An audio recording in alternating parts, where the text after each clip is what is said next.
안녕하세요. 딸내미가 알려드린 채널입니다. 유용한 정보와 쉬운 방법을 잘 알려드리도록 노력하겠습니다. 2025년도에도 기초수급자, 차상위 계층, 저소득층의 복지 혜택 정보를 전달해드리는 딸내미 채널이 될 것을 말씀드리며 오늘 영상에서는 부양의무자에 대한 정보를 다뤄보려고 합니다. 2025년에 새롭게 변화한 급여 기준들이 있는데요. 생계급여, 부양의무자에 대한 기준도 완화되었다는 소식이 큰 화두로 대두되고 있습니다.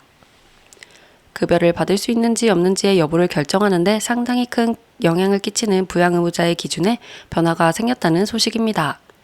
오늘 영상에서 2025년 부양의무자의 기준이 어떻게 바뀌는지 정확하게 알아보도록 하겠습니다. 더불어 부양의무자 적격성 조사, 부정수급자 신고 등과 같은 실제 사례들이 어떤 것들이 있는지 같이 살펴보도록 하겠습니다. 가장 먼저 살펴볼 2025년에 새롭게 변한 정책 변화는 생계급여 부양의무자에 대한 기준도 완화되었다는 점입니다.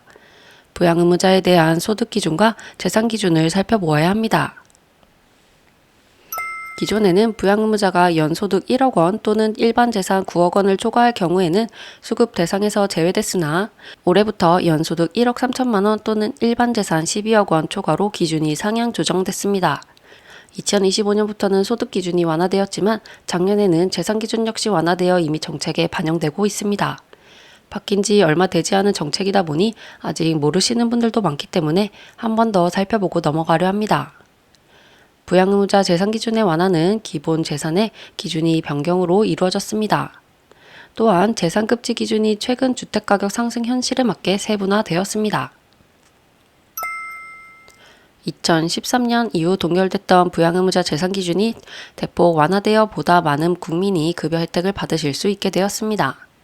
위의 표처럼 재산급지 기준이 세분화되면서 부양의무자의 재산이 증가해 수급 대상에서 탈락하는 상황을 방지할 수 있게 됩니다.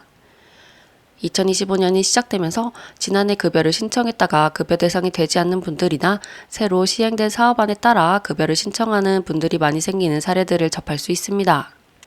특히 부양의무자 조사 안내문을 받아 어떻게 해야 하는지 행정사 사무소나 세무사 등의 관련 상담을 진행하는 분들이 늘어나고 있습니다.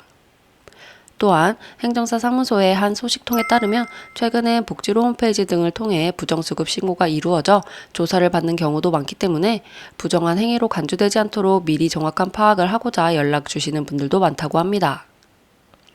보건복지부에서는 수급권자 자격 획득뿐만 아니라 유지를 위해 소득 재산을 숨기거나 적게 신고하는 행위를 주요 사례로 소개하고 있습니다.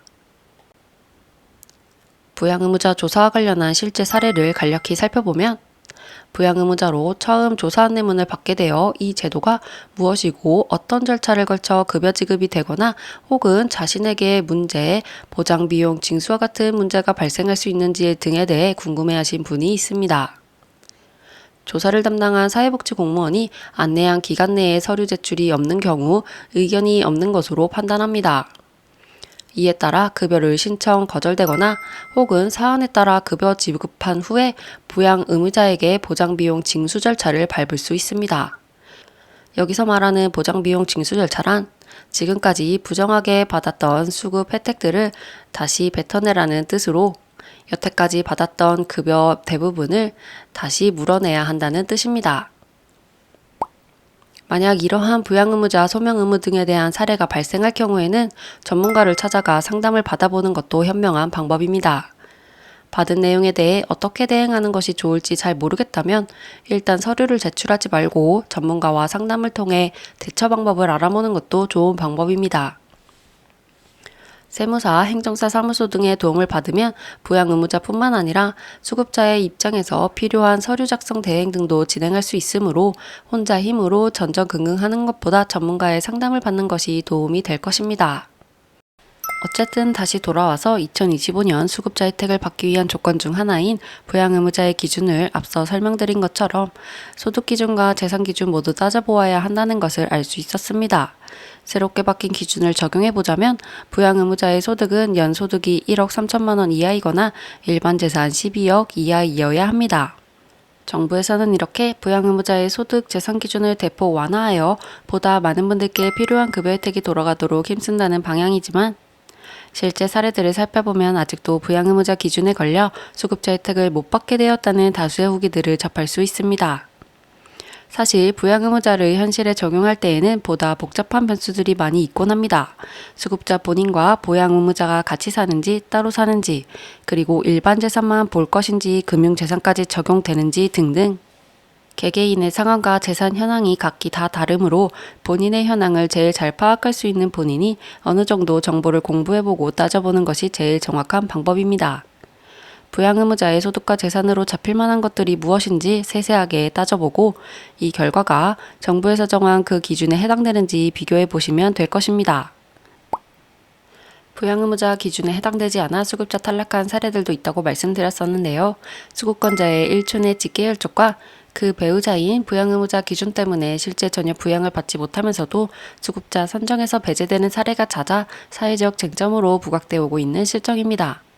사실 국민기초생활보장 수급자 선정에 따른 부양의무자 기준이 매년 완화되고 있는데도 탈락자가 여전히 상당수 발생, 민원이 제기되고 있는 실정입니다. 한편에서는 부양의무자가 아무리 소득이나 재산이 많더라도 부양을 거부할 경우 기초생활보장 신청자에게는 전혀 도움이 되지 않음에 따라 부양의무자 기준을 대폭 높이거나 아예 폐지하는 것이 바람직하다는 지적을 하는 극단적 의견도 있습니다. 정부 관계자는 기초생활보장 신청자가 부양의무자와의 가족관계 단절을 주장할 경우 실태조사와 지방생활보장위원회 심의 등을 거쳐 수급자로 선정하고 탈락자에게는 특별 생계비를 지급하는 등 기초생활보장에 최선을 다하고 있다고 밝혔습니다. 정말 필요하신 분들께 정부 복지 혜택이 적절히 잘 돌아갈 수 있는 제도 개선이 지속적으로 이루어졌으면 하는 바람입니다. 2025년 정부는 생계급여 기준 완화로 어려움을 겪고 있는 국민들이 많은 혜택을 받을 수 있게 됐다며 앞으로도 복지사각 지대를 해소하고 어려운 이웃이 다양한 복지 혜택을 누릴 수 있도록 대상자 발굴과 홍보에 최선을 다하겠다는 입장을 내놨습니다. 보다 필요한 분들께 적절한 복지 혜택이 돌아가는 사회가 되었으면 하는 바람입니다. 딸라미 채널에서는 앞으로도 계속 수급자 복지 혜택에 대한 정보를 드리오니 필요하신 분들은 구독을 눌러주시면 감사하겠습니다. 다음 영상에서도 더 좋은 정보를 전달해 드리도록 노력하겠습니다. 구독과 좋아요를 눌러주시면 좋은 영상을 만드는 데 큰 힘이 됩니다. 시청해 주셔서 감사합니다.